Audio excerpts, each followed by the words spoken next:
nous allons travailler sur le riff Else Bells, toujours du groupe AC/DC. Alors, on va commencer par l'intro. Alors, au niveau de la position, on va se mettre un barré à la case 7 sur la corde Ré et Sol, avec l'index. Ensuite, on va compléter ça avec le troisième doigt à la case 9, corde Sol. Donc on aura cet enchaînement de notes à partir de la corde là. Alors, on va commencer avec, au niveau du médiator, ça va être assez important d'essayer d'être bien régulier au niveau du mouvement. On va commencer vers le bas sur la corde La à vide. Donc corde La vers le bas. Ensuite, on va prendre la corde Sol, donc à la case 9, comme on a vu tout à l'heure. Ensuite, on récupère la corde Ré, donc qui est prise avec le barré de la case 7. On joue vers le bas, donc ça fait en bas, en haut, en bas. Et arrivé ici, la prochaine note, donc sur la corde Sol, on va retirer le troisième doigt pour prendre la corde Sol à la case 7 par le barré.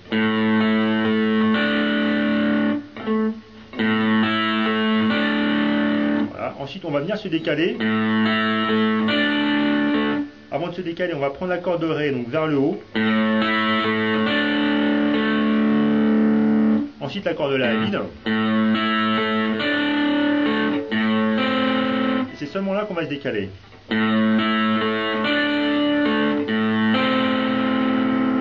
Ensuite, donc, la corde Sol. Donc là, on est venu se placer le barré, on a démanché à la case 5. Donc là, on va attaquer la corde Sol vers le haut. Ensuite, la corde Ré toujours vers le haut. On reprend la corde La vers le bas ensuite.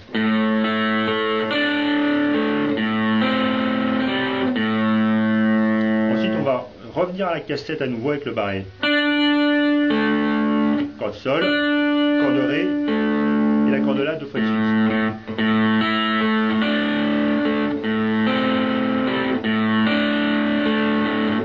Voilà. Alors, pour reprendre un petit peu avec le médiator, essayez vraiment de respecter le son des coups de médiator que je vous indique. Ça va être assez important en fait. Bon, c'est un riff qui est joué en croche. Alors le but du jeu, c'est que toutes les notes qui tombent sur un temps soient jouées vers le bas, et toutes les notes qui tombent entre deux, les croches qui sont sur les contretemps, soient jouées de préférence vers le haut.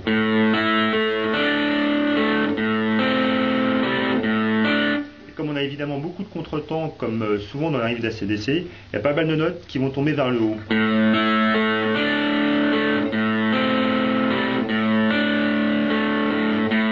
Après, donc, le riff se répète.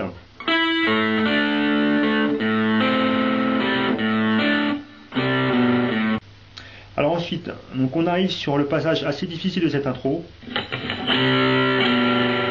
Donc là, il va falloir qu'on démanche assez rapidement pour venir prendre donc, le majeur sur la corde La à la case 3. Le petit doigt à la case 5 sur la corde Ré. On va prendre ces deux cordes là ensemble. Donc toute cette partie-là joue en bas au niveau du médiator. Ensuite, on lève le majeur et on va venir le remplacer par l'index à la case 2. On prend à nouveau la corde La à vide pour nous permettre de revenir à la position de départ. Pardon.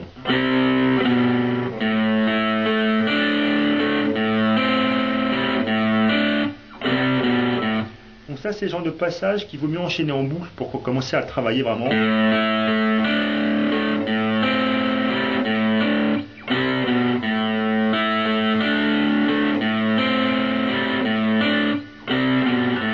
Alors je vous conseille vraiment de travailler tout ça au métronome pour vraiment vous caler rythmiquement, ça sera vraiment indispensable. Alors le passage qui suit, donc on va prendre la position du Sol 5. Donc on l'a déjà détaillé dans le morceau I Way to Hell, donc je ne vais pas vous le redétailler à nouveau. Sol 5, ensuite le Ré majeur.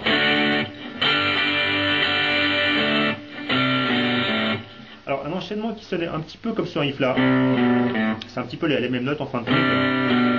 Alors, on va prendre position du Do 5, c'est comme sur le Sol. Et qu'on vient décaler, on va venir décaler le majeur et l'index d'une corde vers le bas.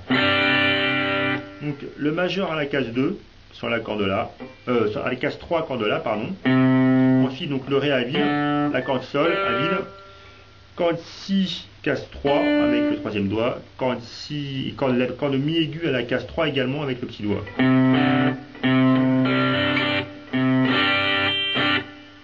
Donc le Ré, donc on va venir, la corde Ré, on va la bloquer.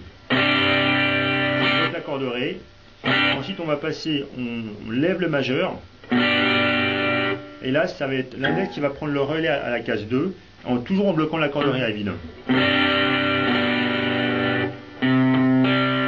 Qui sonne un petit peu comme ça d'ailleurs.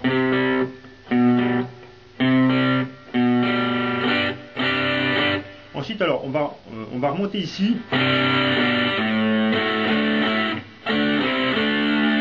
Alors, pour cet enchaînement-là, on prend la même position qu'à l'intro, sauf que là, on va jouer les 3 cordes en même temps. Donc, corde La, corde Ré, corde Sol. Pardon.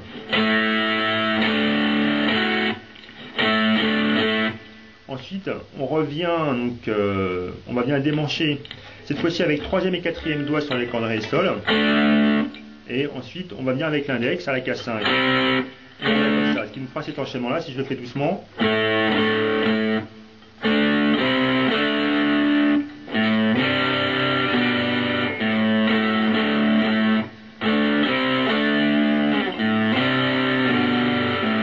Voilà. Ensuite, on va enchaîner ça avec le riff du couplet, là, lorsque le chanteur commence à chanter. Alors, pour cette partie-là,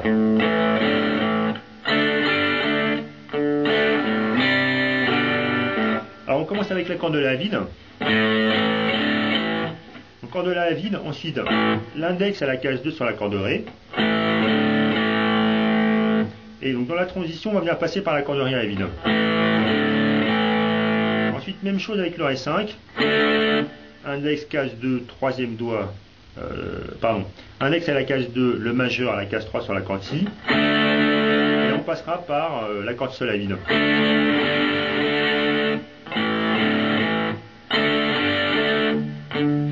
Ensuite, on vient bloquer la corde Ré au niveau du chevalet. On va voir ce son étouffé. On joue le Ré. Et à nouveau la position qu'on a vue avant.